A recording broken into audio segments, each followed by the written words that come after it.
How did you know that I was the one? Well, you had to be my Prince Charming. Because that's what I grew up believing, is that I was looking for Prince Charming. All those romance novels that I read, all the fairy tales and stuff. And how did I know you were the one? Well, I enjoyed spending time with you. We had a lot in common.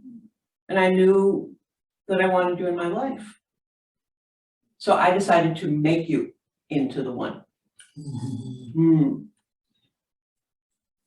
We are the sexagenarian sages. And we're here to bust the myths of sex and aging. And today's myth is The one. yes, that ideal person who's going to meet all of your needs. They're going to be your best friend, your lover, your confidant. The person who's going to take care of you, that's going to mother you or father you. The person who is going to be there for all of your problems and is going to be the one who fixes you, makes you feel like everything is right in the world. They're going to fulfill all your needs. And that's kind of what I was trying to make you into. You know how heavy that feels? Feel it in your own body.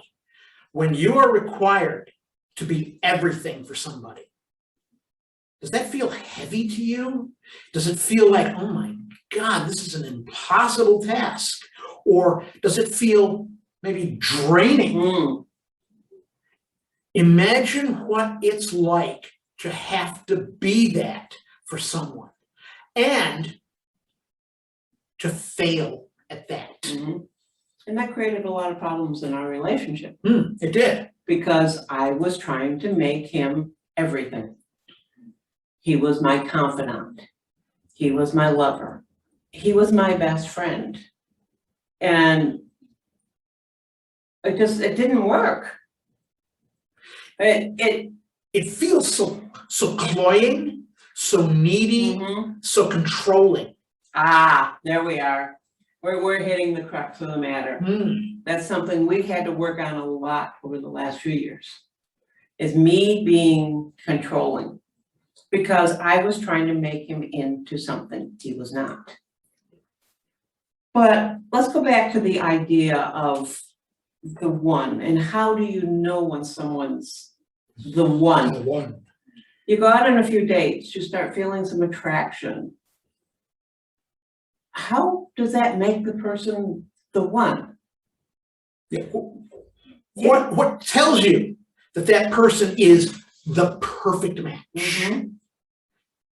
And the whole idea of the perfect match, can anyone be a perfect match?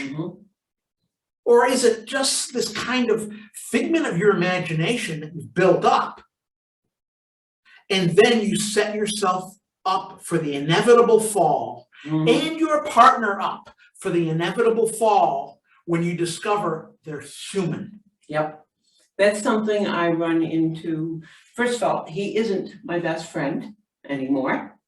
I don't consider him. I have women that I turn to, that I talk about, including talking about our relationship. We have some negotiations that we've made. There are certain things that I don't talk about without his permission. Imagine if the situation that we want to, that's giving us a problem, for her is me, or for me is her, and I'm trying to use her, or she's trying to use me as that confidant. Think of how sticky and ugly that can be. Instead of going to somebody else, a third party who's a bit more objective. Or is neutral and can just hold space. We've talked about holding space in other videos. I have women friends who hold space for me. They keep things confidential. It's an opportunity for me to dispel the emotion around whatever's going on before I go and talk with him to work things out. It's not just venting because I am going to go work it out. It's not complaining about the same thing over and over and over again and not doing anything about it. So, but one of the things, I got a little sidetracked there. One of the things I found with talking to some of my women friends, particularly ones that are dating, is they'll start dating somebody and things are going great and oh, it's wonderful. He's the one. And then as soon as they see something they don't like, it's on to the next guy. And you know, there's a certain logic to that, but there's also the idea of he's never going to be perfect. Although I'm perfect, aren't I?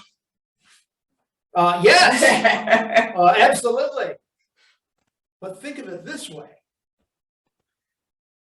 Getting into a relationship with someone means you are going to encounter the things that you don't necessarily like. And if you run away as soon as you encounter something that isn't perfect, that doesn't show them as being the one, you're never going to work through what that issue is with somebody. You're going to carry it on to another relationship, and it's going to pop up again. And you're going to go to another relationship, and it pops up again, and again, and again. Stop and work out what is there that's coming up that isn't perfect. And maybe examine what your idea is of perfection, of the one, of what things really should be. And have other people you can turn to. We've been through a tough time the last month. I've been dealing with a family illness, and I am so grateful for how you picked up the slack in the business, how you've done more around here, and how you've been moral support for me. But I am also so happy that I have had other people I can turn to for moral support, including professionals. There was a point during this past month when I decided that I needed some professional help, and I sought it. The old me would have been expecting him to carry all of that. While he's under stress as well, because it's been a very stressful period for him as well. So have friends you can turn to, have clergy, have other people you can turn to. Make sure they're people that you know you can trust. And have other people you can turn to go, go out and have an evening with the girls or an evening with the guys to enjoy things with, because that's another role we often expect our partner to be our sidekick and go on adventures with us. Well, what happens if your partner isn't particularly interested in going out and looking at a quilting show? Yes, there we go. Not my thing. Or going to a basketball game. I'm not saying there aren't women out there who like basketball. I don't happen to enjoy sitting still for that long watching a basketball game. There are other people you can do these things with. That doesn't mean you don't spend time doing things you enjoy with your partner, things that you both enjoy. And occasionally, maybe you might I don't want to say concession, occasionally a negotiation. Occasionally, maybe you'll negotiate where you'll go do something with your partner that they enjoy, that you are a little ambivalent on. It's not something you really hate. What comes to mind is the opera. How many times on TV do we see the joke about one spouse dragging the other to the opera? There's one other aspect to this too, and that is this seeking of the one and creating this kind of cloying fairy tale type relationship is deadening to passion. Let me repeat that. Creating this kind of super close fairy tale relationship deadens passion. You need space. Esther Perel likes to say, Fire needs air. You need some space in a relationship to feed the passion. Otherwise, it becomes smothered. Mhm. But what you are creating is a story together. When you get into a relationship, you're creating a story. And stop and think about the stories.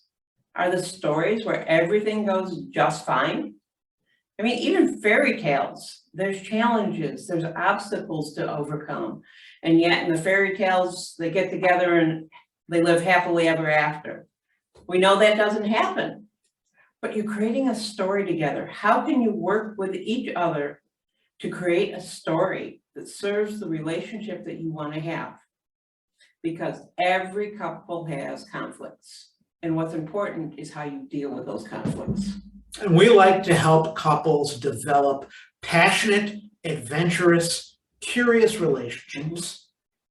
And that's actually why we became coaches. We saw what a difference it made working with a coach and how we got out of our patterns that we had been in for 25 years. So, guys, ladies, hit the subscribe button. Share this, like it. Come back, hear more of what we have to say. And there are links below that you can click to contact us. We have one more thing we need to cover before we wrap things up. Oh, yes, we have a sex challenge Yes. going on. How are we doing? Well, last week we talked about the sex challenge that we set up, where we're going to have sex involving genital contact for at least one of us 20 times in the month of October. And we are up to 7 times. We've had some pretty darn good sex for this past week. We can help you put together a sex challenge. Contact us. You might really find that it lights up the fire. Yeah. And don't forget to tune in next week to find out how we're doing with our sex challenge. Thanks for listening. Thanks for watching.